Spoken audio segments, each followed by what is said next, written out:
आप सभी को हमारा नमस्कार, जय Hind, good morning to all of you. आज की वीडियो में हम लोग देखने जा रहे हैं कबीरदास जी के दोहे। काफ़ी अच्छे दोहे हैं इनके, अच्छे नहीं बहुत ज़्यादा अच्छे, मनमोहक। तो पिछली वीडियो में हमने देखा था साहित्यिक परिचय, जीवन परिचय। कबीरदास जी, संत कबीरदास कौन थे, कहाँ से आए थे, ये इनको मूर्ख क्यों कहा जाता था, ठीक है, अनपढ़ गवार क्यों कहा जाता था, पिछले वीडियो देख लेना। आज की वीडियो में हम लोग इनके दोहे को भावार्थ के साथ, अर्थ के साथ पढ़ने जा रहे हैं। तो चलिए शुरू करते हैं। पासा पकड़ा प्रेम का, सारी किया शरीर, सतगुरु दावा बनाइया, खेले दास कबीर।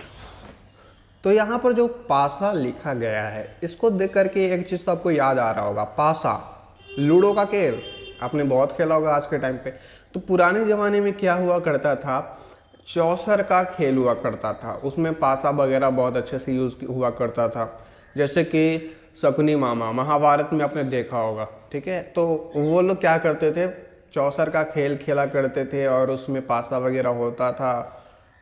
तो वहाँ पे महाभारत में क्या हुआ था, शकुनी मामा एक बहुत ही महान गुरु थे, उसकी माध्यम से, उनकी हेल्प से ही दुर्योधन ने क्या किया, वो जो द्रौपदी थी उसको जीत लिया उस खेल के माध्यम से, चौसर, और पांडव को हरा करके द्रौपदी को जीतने के बाद द्रौपदी का चीरहरण हुआ।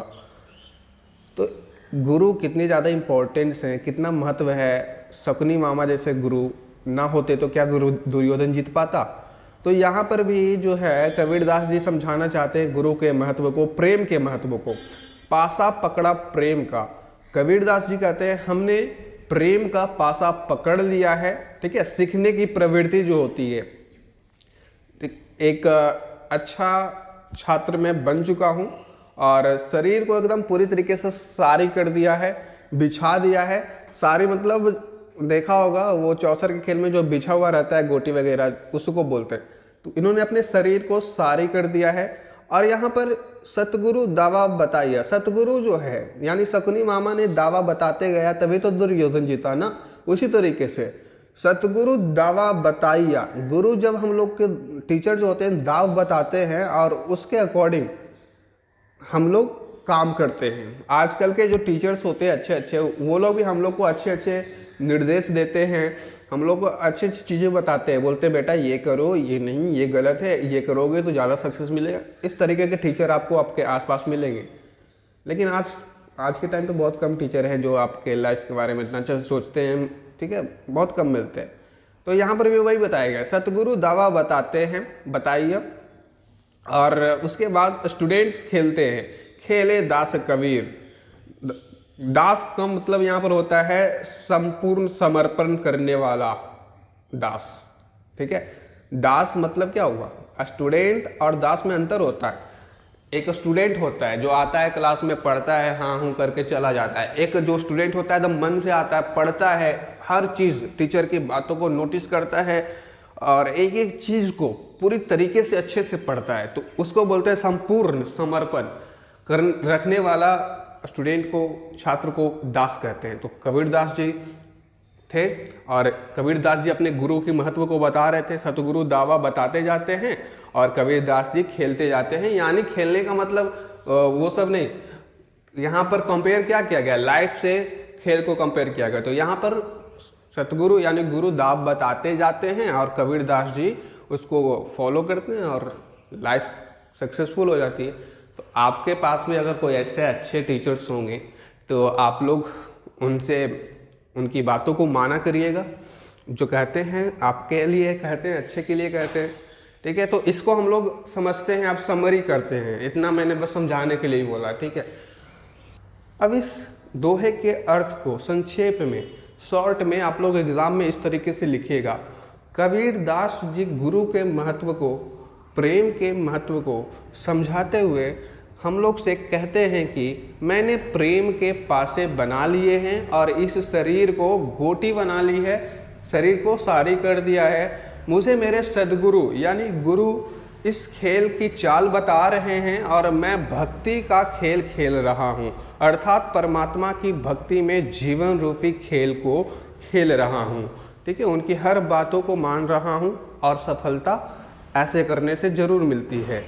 या फिर आप ऐसे भी कह सकते हैं, लिखना चाहें तो जरूर लिखें। इसका एक और अर्थ आप कह सकते हैं, प्रेम के महत्व को कबीरदास जी समझाते हुए हम लोग को ये बताना चाह रहे हैं कि जिस प्रकार चौसर का खेल में गुरु के निर्देशन में, एक सतगुरु के निर्देशन में उस खेल को विजयी बनाया जा सकता है, जैसे शकुनी के निर्देशन में दुर्योधन ने चौसर का खेल जीता और द्रौपदी को भी जीत लिया उसके साथ। तो गुरु का महत्व दर्शाते हुए यहाँ पर बोलते हैं जिस प्रकार से चौसर के खेल में गुरु के निर्देशन में उस खेल को जीता जा सकता है, ठीक उसी प्रकार कबीर ने वो चौसर का खेल वाला पासा ना फेंक करके प्रेम का पासा फेंका है और अपने शरीर को सारी बना लिया है, यानी गुरु के चरणों में बिछा दिया है।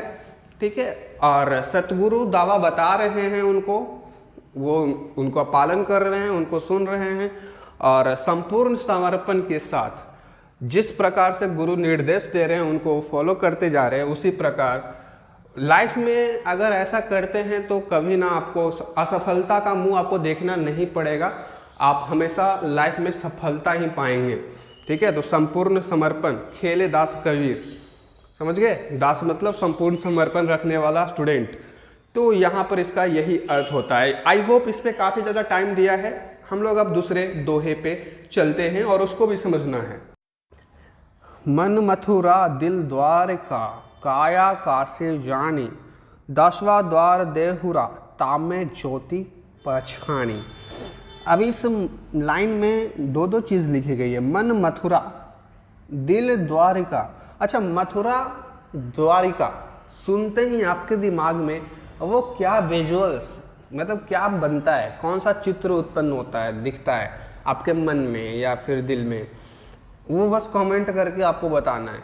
मथुरा सुनते ही क्या फीलिंग आता है। ठीक है, गूगल वगैरह करके मत, चीटिंग मत करना यार। जिस प्रकार से आप क्लास जाते हैं, पढ़ते हैं ऑफलाइन क्लासेस में, तो टीचर बोलते तो फॉलो करते हैं ना, बस मैं आपसे यही कह रहा हूँ कि देखते ही मथुरा द्वारिका देखते ही आपके दिमाग में क्या बनता है, कौन सा चित्र बनता है, वो कमेंट करके लिखना। वैसे हम यहाँ पर देखो समझते हैं, मन को मथुरा बताया गया, दिल को द्वारिका बताते हैं, काया काशी जानी, 10वां द्वार देहुरा, तामे ज्योति पछाणी। कबीरदास जी इस दोहे के माध्यम से हम लोग को बता रहे हैं, कहना चाहते हैं कि, कहते हैं कि प्रत्येक व्यक्ति को मन मथुरा जैसा रखता है। मथुरा मतलब जहाँ पे कृष्ण भगवान का जन्म हुआ था। मन को मथुरा बना लो, दिल को, हृदय को द्वारिका बना लो और शरीर को काशी समझो। काशी यानी बनारस। मन को मथुरा, दिल को द्वारिका एंड शरीर को, अपने बॉडी को बनारस बना लो, काशी बना लो। 10 द्वारों वाला देवालय रूपी शरीर मनुष्य के पास रहता है। इसके अंदर जो परमात्मा की ज्योति है उसे पहचानना चाहिए और उसी परमात्मा स्वरूप ज्योति की उपासना करनी चाहिए।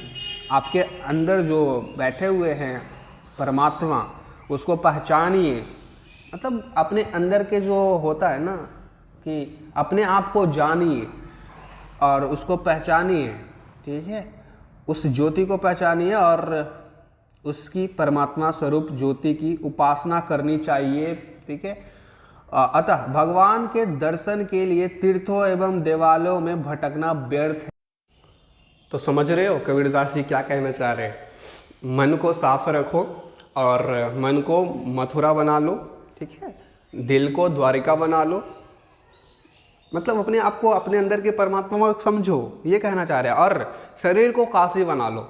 अब बहुत सारे लोग देखते होंगे हर साल द्वारिका जाते हैं भगवान श्री कृष्ण, ये ठीक है, तो उससे भटकने से व्यर्थ है वो सभी चीज़ें। अगर अपने आप को समझ जाते हो, अपने मन पे कंट्रोल कर लेते हो, मन को द्वारिका मथुरा वगैरह बना लेते हो ना, तो ये सारी चीज़ें आपको करनी नहीं पड़ेगी। इसी से भटकना नहीं पड़ेगा मन पे। ठीक है, हमारे मन पे कबीरदास जी का एक और दोहा है, मुझे याद आ रहा है तो बोल दूंगा। ये आपके सिलेबस में तो नहीं है, लेकिन सुनिए। कबीरदास जी कहते हैं कि नहाए धोए क्या हुआ, जब मन का मैल न जाए, मीन सदा जल में रहे, धोए बास न जाए। कबीरदास जी इस दोहे से ये कहना चाह रहे हैं कि कितना भी तुम नहा लो, कितना भी तुम धो लो, कोई फायदा नहीं होने वाला है जब तक तुम्हारे मन का जो मैल है, मन में जो गंदगी पड़ी हुई है। किसी लड़की को देखते हो तो गलत भावना आ जाता है, मतलब कुछ भी हो, मन में कुछ भी गलत आपका है, अपने माता पिता के प्रति प्यार नहीं है और गाली वगैरह देते हो, टीचर्स को गलिया देते हो, इस तरीके का, जब तक तुम मन का मैल को नहीं मिटा देते हो तो नहाने धोने से कितना भी तुम साबुन लगा के अपना एकदम स्मार्ट बन जाओ, कोई फायदा नहीं होने वाला है भाई, कोई फायदा नहीं। तो नहाए धोए क्या हुआ जब मन का मैल न जाए। मीना मतलब मछली। मछली हमेशा देखते होगे, हमेशा कहाँ पे रहती है? पानी में रहती है, एकदम अच्छे अच्छे पानी में, लेकिन उसके बॉडी से क्या बदबू बाहर चली जाती है? नहीं। तो ठीक है, उसी प्रकार वो हमेशा पानी में रहती है, उसके बॉडी से बदबू नहीं जाता। उसी प्रकार अगर आपका मन गंदा है, आपका मन में मैल भरा हुआ है, तो नहाने धोने से कुछ फायदा होगा? गंदगी आपसे निकलेगी ही नहीं। आपके मन को कैसे नहाओगे यार? नहीं नहा पाओगे ना, तो नहाए धोए से कोई फायदा नहीं है। तो मन से रिलेटेड कबीरदास जी का और भी बहुत दोहे हैं, तो ये दो मुझे याद थे तो मैं सोचा बता दूं। बस ये वाला भावार्थ जो स्क्रीन पे दिख रहा है ना, इसका नोट्स मैंने टेलीग्राम पे दे दिया है, यही वाला एग्जाम में लिखिएगा। एक सीधी सी बात है दोस्तों, आप कह सकते हैं मन चंगा तो कठौती में गंगा, सुना ही होगा, काफ़ी फेमस कहावत है, तो इसी के लिए शायद बना, इस दोहे में फिट बैठता है, कह सकते हैं। वैसे हम लोग अब आगे बढ़ते हैं, और जो मैं समझा रहा हूँ बस समझाने के लिए बोल रहा हूँ, शुद्ध हिंदी में नहीं बोल रहा हूँ, मैं अपने लैंग्वेज में आपको समझा रहा हूँ। आपको समझ में आ रहा है कि नहीं आ रहा है बस कमेंट करके बताना, ओके। तो सेकेंड दोहा खत्म होता है, तो तीसरे दोहे पे हम लोग चलते हैं, ओके। गुरु गोविंद तो एक है, दूजा यहू आकार, आपा मिट जीवत मरे तो पावे करतार। अच्छा, अब इस दोहे को ध्यान से देखो, गुरु गोविंद दोनों एक है। साईं बाबा के कहावत था सबका मालिक एक, याद करो, बचपन में बहुत देखते होगे आप लोग। तो यहाँ पर कबीरदास जी भी वही कहना चाह रहे हैं, गुरु यानी हमारे जो शिक्षक होते हैं, टीचर, ठीक है, एंड गोविंद यानी जो भगवान होते हैं, महान भगवान, तो दोनों एक ही है, बस फर्क हम लोग करते हैं। यहाँ पर कबीरदास जी कहते हैं गुरु और गोविंद तो एक हैं। इसका अर्थ व्याख्याएं नोट करना चाहें तो नोट करें कि गुरु और ईश्वर तो एक ही है, केवल जो अंतर आपको दिखेगा वो बाह्य कृति में दिखेगा। कहने का मतलब बाह्य मतलब जो बाहर से दिखता है कृति, आपका बॉडी पार्ट जो बाहर से दिख रहा है, आपका आँख दिख रहा है, आपका पेट वगैरह सब कुछ, उसको बाह्य बोलते हैं। तो बाह्य कृति में बस दोनों डिफरेंस मिलेंगे गुरु और गोविंद में, लेकिन जो अंदर मन होता है अव्यांत्रिक कृति में रूप में दोनों एक ही है। और उसके बाद कहते हैं कि जब तक आपके मन में अहंकार होगा, ठीक है, दोनों को आप ऐसा समझेंगे कि गुरु अलग है, गोविंद मतलब अलग है, मतलब भगवान को आप बहुत ज़्यादा पूजते हैं और टीचर को आप लोग बोल देते हैं 2 कौड़ी का शिक्षक। तो इस तरीके का जब आपके अंदर दो करने वाली भावना रहेगी ना, डिफरेंस करने वाली भावना आपके अंदर रहेगी ना, आपके अंदर ये जो अहंकार रहेगा ना, उसको मिटाने की बात कह रहे हैं कबीरदास जी। क्यों कह रहे हैं समझिए। और आगे फिर कहते हैं कि अगर आपके अंदर अहंकार है तो आप, वो व्यक्ति, जीव या साधक, वो स्वयं जीवित रहते हुए मरा हुआ इंसान है, जीते जी आप मरे हुए इंसान हैं जब तक आपके अंदर अहंकार होगा। बहुत सारे लड़के मैं देखता हूँ क्लास में आते हैं तो बोलते हैं हम मुखिया जी के बेटा हैं, आप ज़्यादा बोलेंगे सर। कोई कोई बोलता है हम अंबानी के बेटा हैं। तो इस तरह का अहंकार होगा, अपने गुरु को सम्मान नहीं करोगे तो फिर कोई फ़ायदा नहीं है ज़िंदगी में, लाइफ में आप सबसे मूर्ख इंसान हो आप लाइफ के। तो अगर आप सच में ईश्वर को पाना चाहते हैं, परमात्मा गुरुदेव को पाना चाहते हैं, इष्ट देव को पाना चाहते हैं, तो दोनों को एकाकर मतलब एक समझ करके चलिए। और गुरु भगवान के समान ही होते हैं हमारे, बस पहचानने की देरी होती है। वो जो दो करने के, डिफरेंस करने की जो अंदर में भावना होती है उसको हटा दो, अहंकार को मिटा दो, ठीक है। आप कौन है, कहाँ से आए हैं, जब कभी क्लास में घुसो ना, सब कुछ पीछे छोड़ो। आप क्लास में जब घुस रहे हो तो समझना कि हम कुछ सीखने जा रहे हैं, गुरु हमारे भगवान है और वो हमको कुछ बता रहे हैं, सिखा रहे हैं और सीख के आना। फिर उसके बाहर क्लास से बाहर निकलना, रोड वगैरह पर तो अपना रुतबा दिखाना, लेकिन गुरु के सामने हमेशा शिष्य की भावना रखना। ये मैं बोल रहा हूँ, कबीरदास जी ऐसा नहीं बोल रहे थे। ठीक है, तो ईश्वर को प्राप्त करना चाहते हो तो ये अहंकार मिटा दो, आपको मिल जाएंगे। इनके दोहे में भी वही लिखा गया है। जैसे देखो, गुरु गोविंद तो एक है, मतलब दोनों एक ही हैं, सेम सेम है, गुरु एंड भगवान टीचर दोनों सेम सेम। दूसरा यहू आकार, बस दोनों में अंतर बस यही है कि दोनों का जो बाह्य शरीर होता है, ठीक है, जो दिखता है शरीर, वो अंतर होता है, आकार का अंतर है। आपा मेट जीवत मरे, मतलब अपने अंदर के अहंकार को जब तक तुम अपने मार नहीं देते हो, ख़त्म नहीं कर देते हो, तब तक तुमको करतार, यानी भगवान इष्ट देव गुरुदेव की जो पूजा करते हो मंदिर में जाके, हरे रामा हरे कृष्णा, कोई फ़ायदा नहीं। अंदर के अहंकार को मानो, गुरु के भगवान के समक्ष मानो और आपको सब कुछ मिलेगा। ठीक है, तब पावे करतार, तभी मिलेगा भाई। अगले दोहे पे हम लोग चलते हैं। ये यहाँ पर तीसरा दोहा ही खत्म हुआ। विरह भुगवम तम वसै, मंत्र ना लागे कोई, राम वियोगी ना जीवै, जीवै तो वैरा होई। अब इस दोहे से कबीरदास जी क्या कहना चाहते हैं, इनके व्याख्या अर्थ को समझिए। तो विरह मतलब क्या होता है? विरह मतलब होता है बिछड़ने का दुख, अलग होने का दुख। तो यहाँ पर देखिए, कहना चाहते हैं कबीरदास जी कि विरह की वेदना, बिछड़ने का दुख जिस प्रकार से किसी व्यक्ति को मन ही मन काटती रहती है, मन ही मन खोखला करती जाती है, उसका कोई मंत्र नहीं होता है, मतलब उसका कोई उपचार नहीं होता है। मंत्र मतलब उपचार भी नहीं लगता है। जैसे कि देखो, कोई इंसान डिप्रेशन में रहता है तो उसको जाके समझाओगे ना, कोई आपका बात सुनने वाला नहीं है, कोई मंत्र उस पर काम नहीं करेगा, अलग लेवल का डिप्रेशन उसका होता है।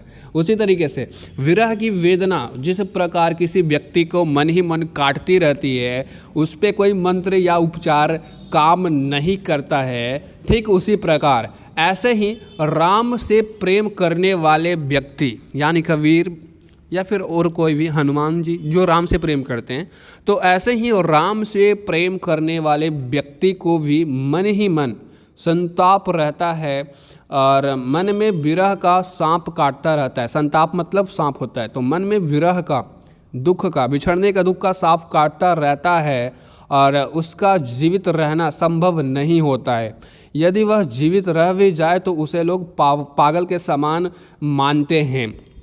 तो जो भी राम भक्त होते हैं उनके जो मन में, ठीक है, संताप रहता है। संताप मतलब विरह, सांप काटते रहता है और उनका जीवित रहना पॉसिबल नहीं होता है। लेकिन अगर वो जीवित रह जाते हैं तो उनको लोग पागल पागल कहते हैं। आप भी देखते होंगे रोड साइड में जब बाबा उबा चलते रहते तो पगला पगला करके चिढ़ाता है बहुत सारा लोग बहुत सारा जो होता है, मतलब ऐसे बोलने लगता है, तो लोग पागल पागल समझने लगते हैं। समझ रहे हो? पागल के समान इसलिए बताया गया है क्योंकि यह जगत माया की भाषा को समझता है, माया के इतर किए गए कार्य, जितने भी कार्य होते हैं और व्यवहार को समाज अव्यवहारिक और असामान्य मानते हुए उस व्यक्ति को बौद्धिक क्षमता पर शक करने लगता है। बोलता है पागल उगल है का। वस्तुतः फिन कबीर जी कहते हैं, ईश्वर के रंग में रंगा वैरागी सबसे जुदा होता है। वैरागी मतलब वक्त, ठीक है, ईश्वर के रंग में रंगा मतलब लीन, भक्ति में लीन वैरागी सबसे जुदा होता है। और इनको कोई फ़र्क नहीं पड़ता है कि लोग क्या कहेंगे, क्या कह रहे हैं, पागल हमको बुला रहे हैं, मजाक उड़ा रहे हैं, ठीक है, तो उनका कोई उपचार भी नहीं होता है ना। जो भी भक्ति में लीन हो गया, राम भक्ति में लीन हो गया, क्या उसका कोई उपचार है? जैसे कि फॉर एग्जांपल हनुमान जी को बोलोगे राम जी को छोड़ दो, राम की भक्ति क्यों करते हो, तो हनुमान जी करेंगे का? नहीं, कोई उपचार नहीं होता है, कोई मंत्र नहीं होता है। समझ रहे हो? तो यही इसका पूरा मीनिंग था। और लास्ट वाला जो लाइन है, तभी तो बुल्ले शाह कहते हैं। बुल्ले शाह क्या कहते हैं उसको छोड़ दो, एक्स्ट्रा लाइन हो जाएगा, ज़्यादा आपको ये याद नहीं करना है, इनका अलग से अर्थ समझो तो बहुत ज़्यादा लंबा हो जाएगा। फिर कभी हम लोग और समझ लेंगे बुल्ले शाह के बारे में, ठीक है। बस इतना ही आपको एग्ज़ाम में लिखना है, काफ़ी अच्छा नंबर मिल जाएगा आपको। अब बढ़ते हैं अगले दोहे की तरफ। अब नेक्स्ट दोहा है, पर्वती पर्वती मैं फिरया, नैन गवाए रोई, सो ऊटी पाओ नहीं, जाते जीवन जीवनी होई। अब इसमें पार्वती नाम सुना ही होगा। तो यहाँ पर कह रहे हैं पर्वती पर्वती मैं फिर या नैन गवाए रोई। तो यहाँ पर देखिए नैन मतलब होता है आँख। अब समझते हैं इनके अर्थ को, व्याख्याय को। इसका अर्थ ये है, व्याख्या है कि कबीरदास जी हम लोग को कहना चाहते हैं विरह की अग्नि में, दुख दर्द की अग्नि में हम लोग भटकते रहते हैं। विरह की अग्नि में जलती हुई जीवात्मा, आपके अंदर जो जलती हुई जीवात्मा है, जीव की आत्मा, आपकी आत्मा, विरह की अग्नि को शांत करने के लिए, अपने अंदर की जीवात्मा को जो विरह है, दुख है बिछड़ने का, तो उस दुख को शांत करने के लिए वह पर्वत पर्वत घूमता फिरता है, लेकिन उसे कोई जीवदायिनी बूटी नहीं मिलती है, कोई उपचार नहीं मिलता है। उसकी जो विरह होती है, ठीक है, दुख होता है, वो कमता नहीं है। पर्वत पर पर्वत घूमने के बाद भी ईश्वर की प्राप्ति में रो रो कर उसके आंखें भी चली गई, लेकिन ईश्वर की प्राप्ति नहीं हुई। भाव यह है कि जीवात्मा विरह की अग्नि में दग्ध हो रही है और इसे शांत करने के लिए लोग स्थान स्थान पर भटक कर रहे हैं, लेकिन कुछ हो नहीं रहा है, कुछ उनको मिल नहीं रहा है। ठीक है, अब जाओगे हिमालय पे, भगवान से शंकर कहाँ पे रहते थे? कैलाश पर्वत पे। हाँ, तो वहाँ पे जाओगे भगवान शंकर आपको मिल जाएंगे? नहीं मिलेंगे यार। हाँ, तो इसका सीधा सा मतलब है कि इंसान लोग पर्वत पर्वत घूमता फिरता है, भटकता रहता है, लेकिन जिसकी खोज में वो भटकता रहता है वो मिलता नहीं है। अपनी आंखें नयन गवा देता है रो रो करके, लेकिन फिर भी नहीं मिलता है। उस संजीवनी विभूति को प्राप्त करने के लिए, दायिनी विभूति को प्राप्त करने के लिए घूमता फिरता है, ताकि उनका जो लाइफ में प्रॉब्लम चला है वो ख़त्म हो जाए, लेकिन फिर भी नहीं होता है। ठीक है, तो यही वाली पूरी लाइन है, दोहे में बताया गया है। ठीक, तो अगेन इनका जो पिछले मैंने दोहा मन वाला समझाया था ना, वो वाला पढ़ लेना। तो भटकने से कुछ नहीं होगा भाई। आप अपने आसपास के जो भी लोग हैं, अपने माता पिता को भगवान मानो, शिष्य हैं आप तो गुरु को भगवान मानो। ठीक है, एक अच्छे पुत्र हैं तो अपने माता पिता को भगवान मानो, बस यही कहना चाहेंगे। अब अगले दोहे पे हम लोग आगे बढ़ते हैं।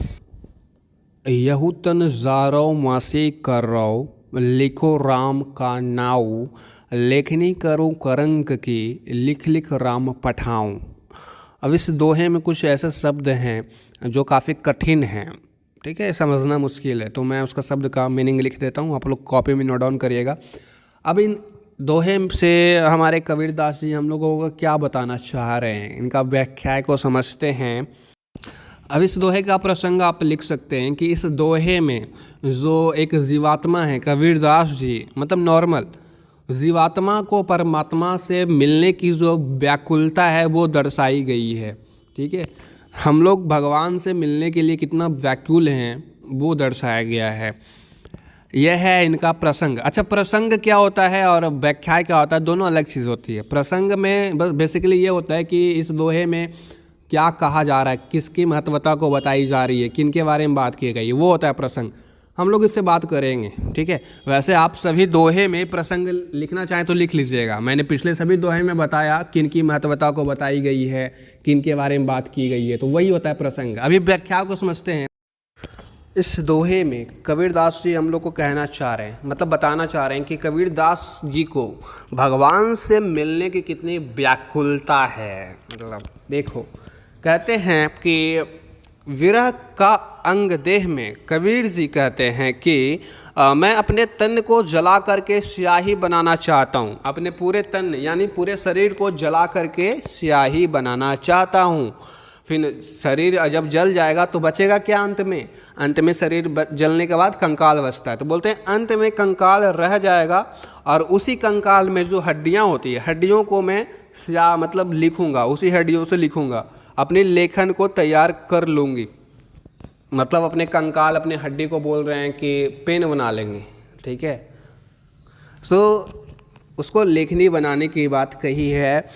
और अपनी लेखनी से, वो जो हड्डी है, अपनी लेखनी से मैंने अपने प्रेम की पाती लिख करके, मतलब पत्र, ठीक है, लेटर, चिट्ठी, पाती लिख करके अपने राम भगवान को अपनी भक्ति से भेजती रहूँगी। लेटर को सेंड करती रहूँगी। मैसेज कैसे व्हाट्सएप से सेंड कर देते हैं, पहले लेटर होता था ना, चिट्ठी हुआ करता था पुराने ज़माने में, तो उसी तरीके से लिखती रहूँगी और उन राम भगवान को भेजती रहूँगी।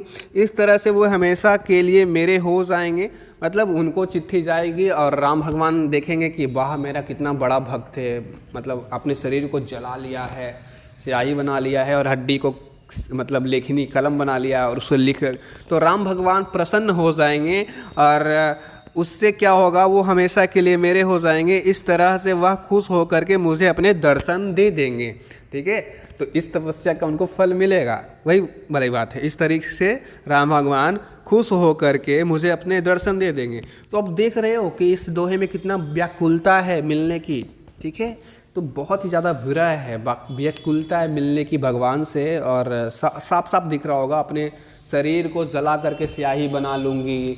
देन फिर कहते हैं कि जो बच जाता है कंकाल हड्डी, उसको मैं लेखनी बना लूँगी, कलम बना लूँगी, उससे पत्र लिखूँगी, बार बार भेजूँगी। हर बार जब तक भगवान की आँख ना खुले तब तक भेजती रहूँगी।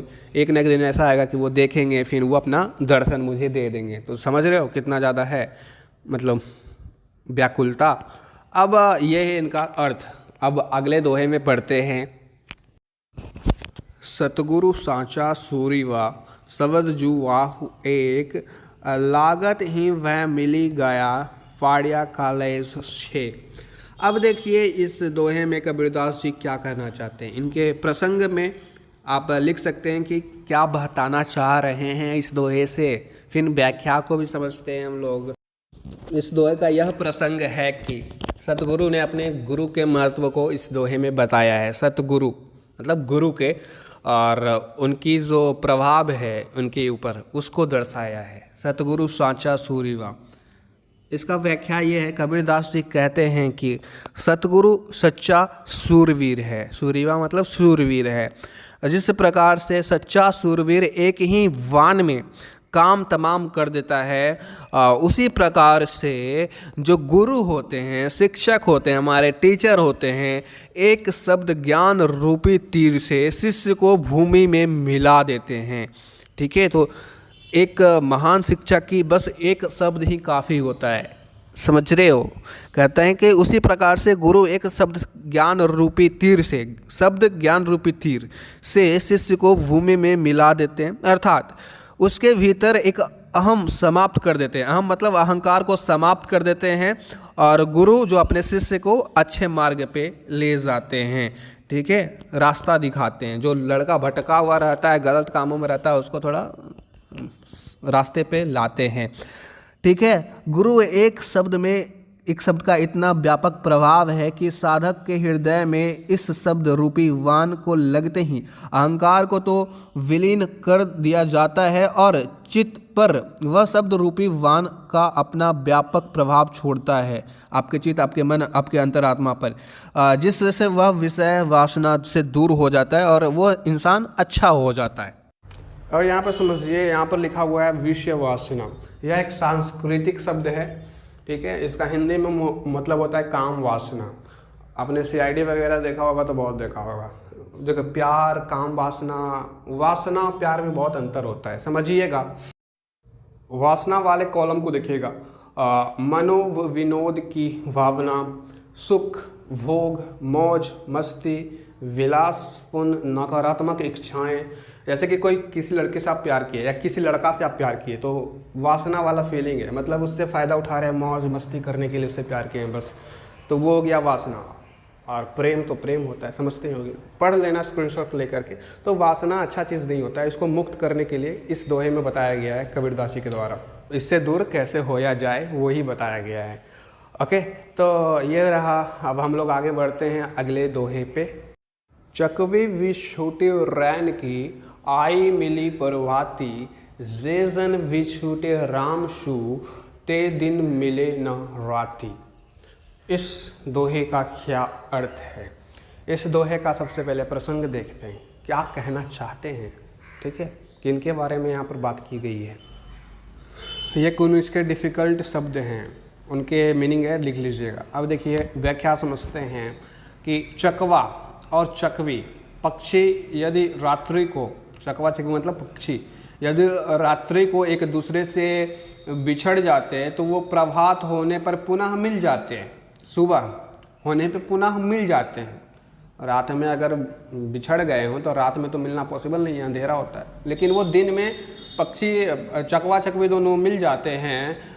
बट लेकिन जो जन राम से बिछड़ चुका है, राम से, जो बिछड़ चुका है वो ना तो दिन में और ना ही रात्रि में, वो पुनः ईश्वर से मिल ही नहीं पाता है। एक बार बिछड़ने के बाद दोबारा वो राम से नहीं मिल पाता है, ऐसा कबीरदास जी कहते हैं। ईश्वर से ना मिल पाने के बाद उन्होंने कहा है, उल्लेखनीय है कि कबीर साहब संदेश देते हैं कि वासना में लिप्त, वासना भी समझाया था ना कितना खराब चीज़ होता है, वासना में लिप्त जीवात्मा, आपका अंतरात्मा हरि से विमुक्त हो जाती है।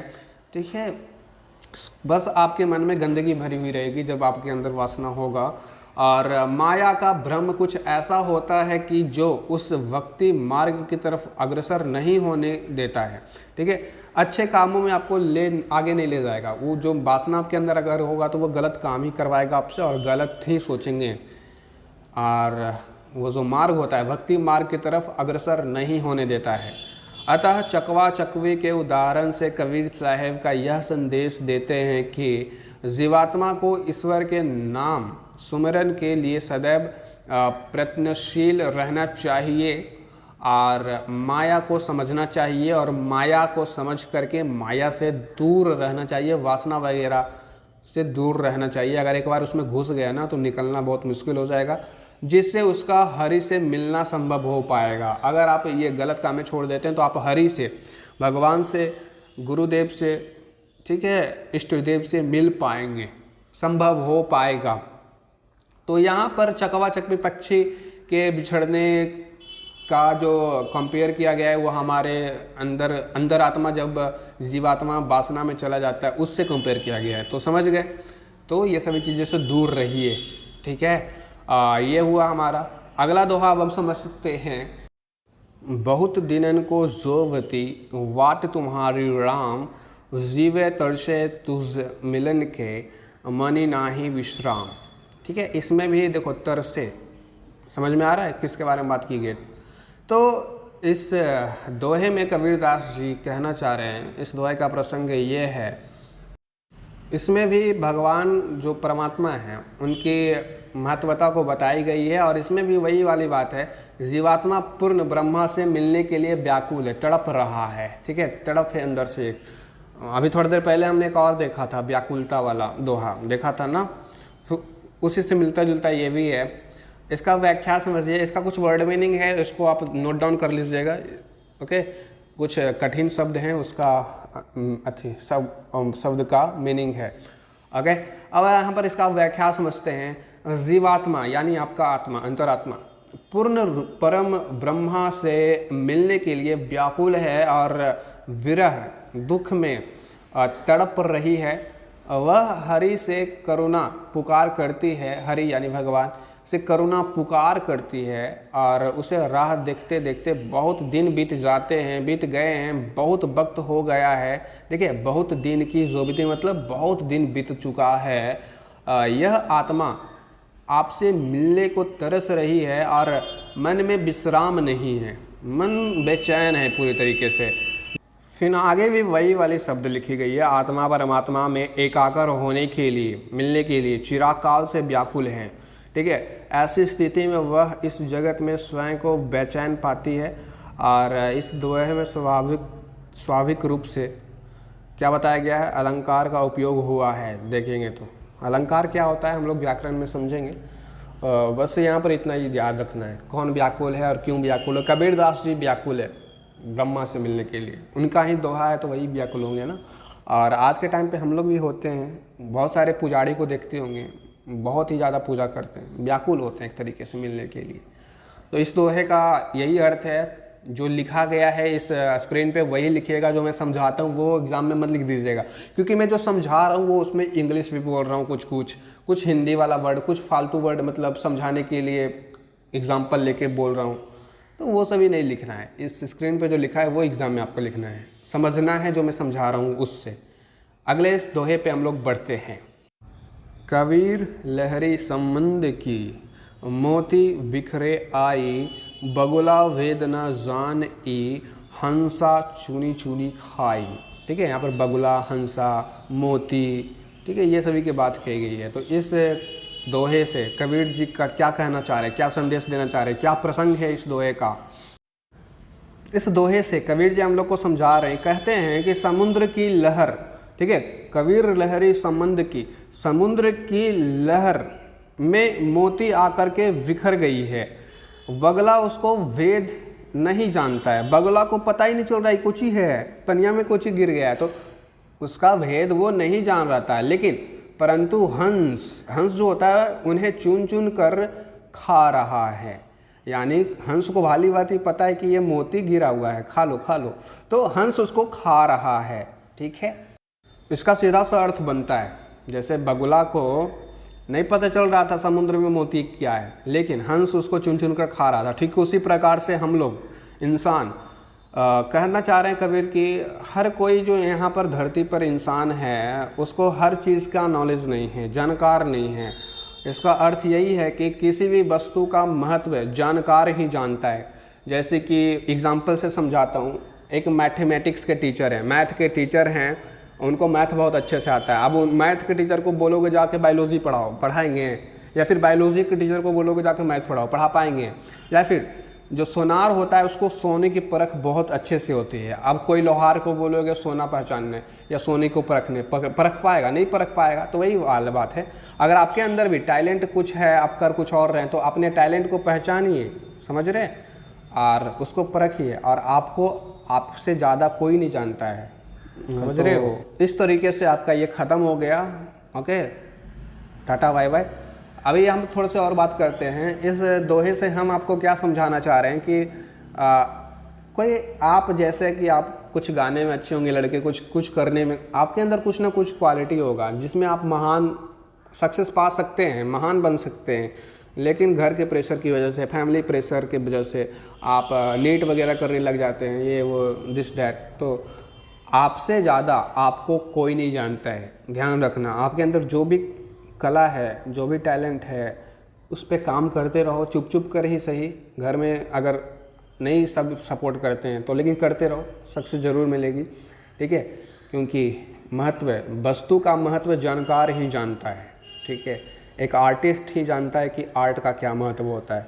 बस यही है आज की वीडियो में। कैसा लगा वीडियो? प्यार करना, वीडियो को लाइक करना, ठीक है, सब्सक्राइब करना चाहो तो कर लेना, बेल आइकन, ऐसे ही वीडियो पाते रहने के लिए। Thank you for watching.